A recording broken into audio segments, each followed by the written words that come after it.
안녕하세요. 뉴스반장입니다. 취임 전 윤석열 대통령의 역사인식은 이렇지 않았다. 주위에서 이상한 역사관을 부추긴 게 아닌가 한다. 이는 이종찬 광복 회장의 아들이자 윤석열 대통령의 친구 이철우 교수가 한 말인데요. 윤 대통령이 변했다는 겁니다.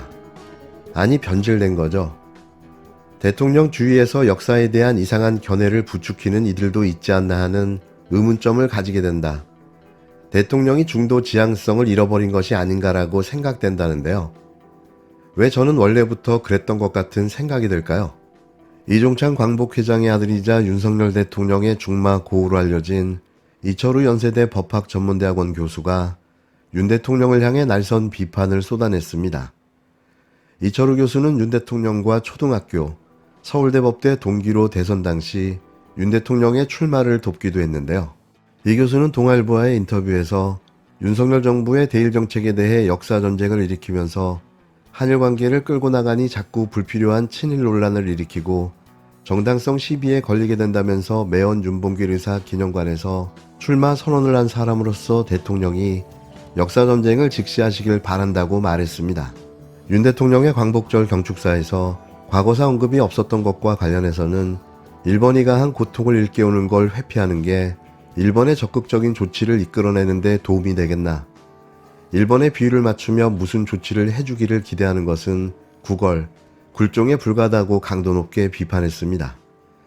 이 교수는 한국 정치가 양극화가 너무 심하고 극단적인 네거티브로 가다 보니 공격당하다 윤 대통령 자신도 점점 극단적으로 가서 방어 기제가 작동한 것이 아닌가 싶다고 말했는데요. 대통령에게 중도 민심을 잃지 말라는 취지의 메시지를 보냈지만 답을 받지 못했다고 덧붙였습니다. 윤석열 대통령은 원래 그런 사람이었습니다. 사람은 항상 가장 높은 위치에 있을 때 자신의 본 모습이 나오게 되어 있는데요.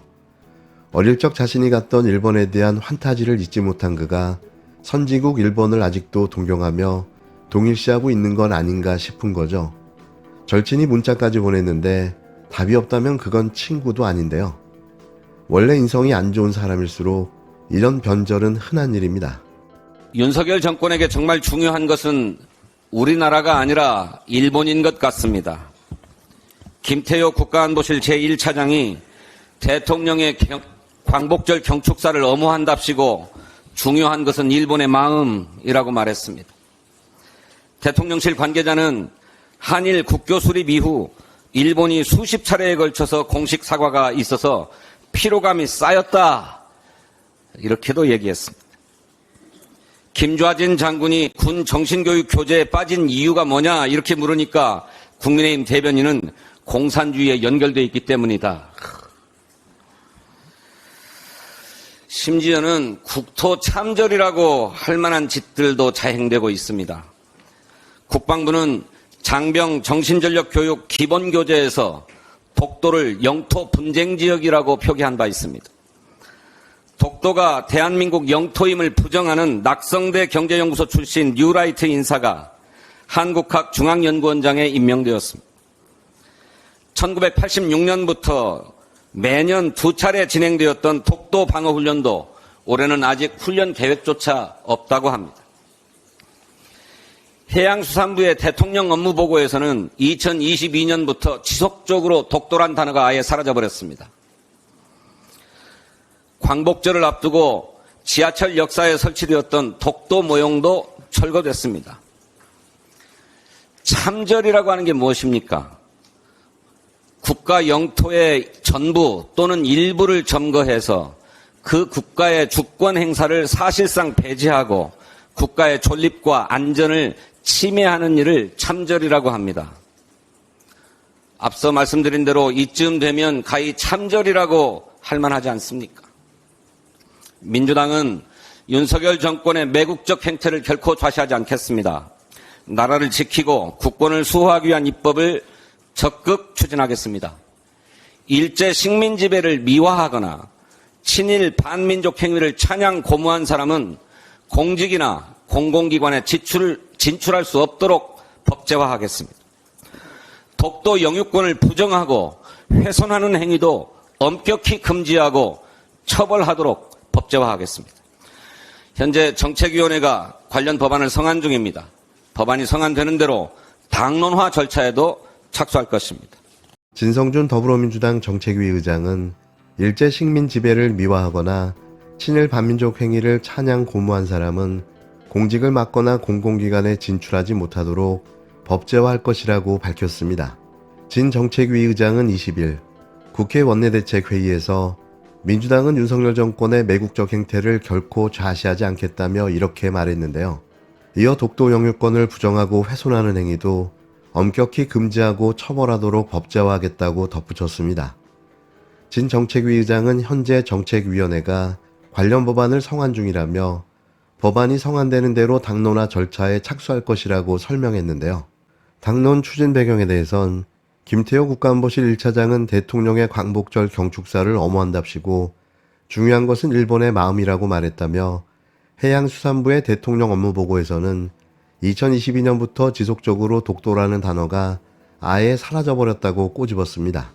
진 정책위 의장은 윤석열 정부를 향해 중요한 것은 우리나라가 아니라 일본인 것 같다며 국토 참전이라고 할 만한 짓도 자행하고 있다고 맹 비판했는데요. 법을 만들어서라도 이들의 친일 매국 행각을 멈춰 세워야 합니다. 이 꼴을 더 참고 봐줄 수가 없는데요. 지금이 일제강점기고 용산 총독부가 대한민국을 통치하고 있는 상황입니까? 법을 만들어 그에 응당한 처벌을 받도록 해야 합니다. 반드시 말이죠. 끝으로 더불어민주당 전당대회에서 압도적인 격차로 연임에 성공한 이재명 대표는 공식 일정 첫날부터 민생을 강조하며 여야 간 대화를 요청했습니다. 국힘당 한동훈 대표도 환영한다고 화답하면서 곧 여야가 만나기로 했는데요. 언뜻 분위기가 좋아 보이지만 최대 쟁점 차상병 특검법을 두고선 팽팽히 맞서고 있습니다. 이재명 대표의 연임 일성은 영수회담과 여야 대표 간 대화였는데요. 정치는 먹고 사는 문제 해결을 위한 것이라며 국힘당과 대화를 제안했습니다. 국힘당 한동훈 대표는 연임을 축하하고 대화 제의도 환영한다며 즉각 화답했는데요. 곧바로 여야는 오는 25일 일요일 오후 국회에서 만나기로 일정까지 잡았습니다. 하지만 의제를 두고선 날선 신경전이 이어지고 있는데요. 최대 쟁점인 차상병 특검법을 두고서 국힘당에서 민주당이 제보자와 구명로비 폭로를 공개했다는 제보 공작 의혹도 수사 대상에 넣자는 요구를 내놓으면서 만남 전부터 여야 대표의 장애 설전부터 벌어진 겁니다. 이건 그냥 한동훈 대표의 차상병 특검 무산 전략인데요. 성사될 수도 없는 무리한 요구 조건을 던져 협의 자체가 안 되게 하려는 시도인 거죠. 일명 물타기 보여주기 쇼인 겁니다. 그런데 20일 한 대표가 주장하는 제보 공작 의혹 특검도 받겠다며 장경태 민주당 의원이 나섰는데요. 털어도 나올 게 없다며 뭘 엮든 뭘 걸든 다 해보라고 차상병 특검법을 추진하라고 말했습니다. 돌아가는 상황이 그냥 이러다 말겠지 했던 상황이 아니게 되어버렸는데요. 한 대표는 혹을 때려다 혹을 2개 붙인 꼴이 되어버렸습니다. 이제는 어떤 핑계를 댈까요? 본인도 시껌 놀랬겠죠. 다음 반응이 기대됩니다. 기다리고 있었습니다. 한동훈 국민의힘 대표가 최근 드러난 소위 제보 조작 공작 의혹까지 수사 대상에 포함시키는 것이 필요하다는 등 당내외 의견을 반영하여 필요한 절차를 진행하겠다라고 말했습니다. 제발 말만 하지 말고 집권 여당 대표답게 법안을 발의하시기 바랍니다. 사전 모의든 사후 모의든 제보 조작이든 제보 실수이든 다 포함시켜서 특검법을 발의해 주십시오. 저를 포함해 권성동 의원, 이종호 씨, 송호종 씨, 최동식 씨, 김규현 씨 등 멋쟁 해병 단톡방 5인과 무명의 해병까지 모조리 다 수사 대상에 놓고 삼부토건 투자 여부까지 다 수사해 주십시오. 본질은 최 해병의 억울한 죽음과 수사 외압을 통해 은폐하는 과정입니다. 물타기로 본질을 흐리지 마시고 모두 다 떳떳하게 밝히시기 바랍니다. 우리 민주당은 오직 진실과 정의를 바로 세우기 위해 차상병 특검법을 통과시켰습니다. 국민의 58% 이상이 찬성하는 최해병 특검법을 2번이나 거부권을 행사하며 진실 규명을 막아선 것은 그 누구도 아닌 윤석열 대통령입니다. 이제 3번째 최해병 특검법을 앞두고 있는 상황에서 우리는 최혜병 특검법을 반대하는 윤석열 대통령과 국민의힘 의원들이 과연 어느 나라의 대통령과 국회의원인지 묻지 않을 수 없습니다. 첫 번째 최혜병 특검법의 수사 범위는 최혜병 사망 사건과 대통령실의 수사 외압 의혹을 조사하는 것이었습니다. 두 번째 최혜병 특검법의 수사 범위는 한 걸음 더 나아가 고위공직자 범죄수사처에 대한 수사 외압과 국가인권위원회 관련 사항이 포함되어 있었습니다. 그러던 중 두 번째 최혜병 특검법을 준비하는 청문회에서 신범철 차관에 의해 윤석열 대통령이 최혜병 사망사건 수사기록 회수에 정확히는 수사기록 회수가 아닌 진상규명 은폐에 직접적으로 개입했다는 증언이 나왔습니다. 즉 대통령과 대통령실 및 관련자들이 수사기록 회수에 직접 관여한 것이 국회 청문회에서 최초로 밝혀진 것입니다. 그럼에도 불구하고 윤석열 대통령에 의해 두 번째 최혜병 특검법 역시 거부당했습니다. 이제 세 번째 최혜병 특검법이 남아 있습니다. 국민의힘의 한동훈 당대표는 지난 6월 국민의힘 전당대회를 앞두고 자신이 당대표가 되면 특검 추천권을 여야 정당이 아닌 제3자에게 부여하는 내용을 전제로 최혜병 특검법을 발의하겠다고 밝힌 바 있습니다. 이원석 검찰총장은 누구도 자신의 사건에서 재판관이 될 수 없다고 말한 바 있지만 윤석열 대통령은 야당 추천의 특검 후보자가 아닌 한 어떤 결과로든 자신의 사건의 재판관이 될 수밖에 없습니다.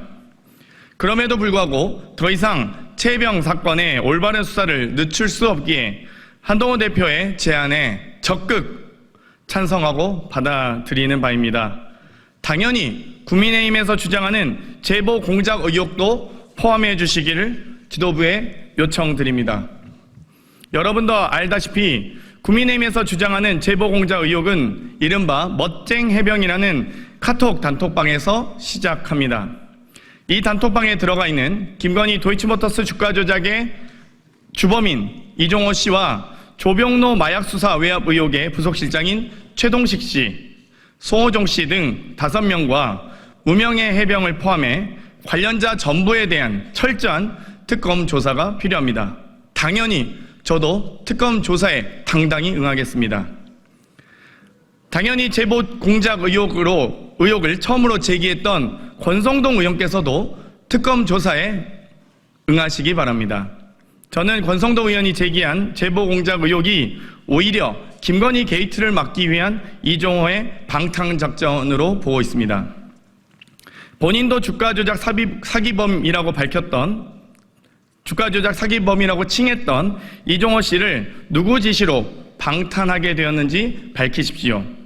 어디의 누구에게 어떤 경로를 통해 멋쟁 해병 단톡방 내용을 제보받으셨었는지 또 무슨 근거로 앞뒤도 모르면서 제보 공작 의혹이라 주장하셨는지 철저히 조사 임하시고 밝히시기 바랍니다. 이미 청문회를 통해 임성근 사단장이 이종호 씨를 모른다고 부정한 것은 명백한 위증으로 밝혀졌습니다. 이것 자체가 제보 공작 의혹 허위라는 팩트이자 밝혀진 진실입니다. 국민의힘은 이른바 제보 공작 의혹과 관련해 당 차원에서 사기 탄핵 공작 진상 태스크포스까지 구성한 바 있습니다. 국민의힘이 당 차원에서 김건희 구하기를 하고 있는 것이 아니라면 한동훈 대표 본인 스스로 국민들과 한 약속을 지킬 의지가 있다면 제보 공작 의혹을 포함한 제3자 특검법을 신속히 발의하시기 바랍니다. 혹시 한동훈 당대표께서 원외 당대표라는 한계 때문에 국민의힘 원내대표가 입법을 방해한다면 최소한 최혜병 국정조사부터 합의해 주십시오. 최혜병 특검법 노래를 부르면서 설마 최혜병 국정조사는 못하겠다는 건 아니리라 기대합니다. 한동훈 대표의 최혜병 진실규명 의지가 국정조사 합의로 이어지길 기대합니다.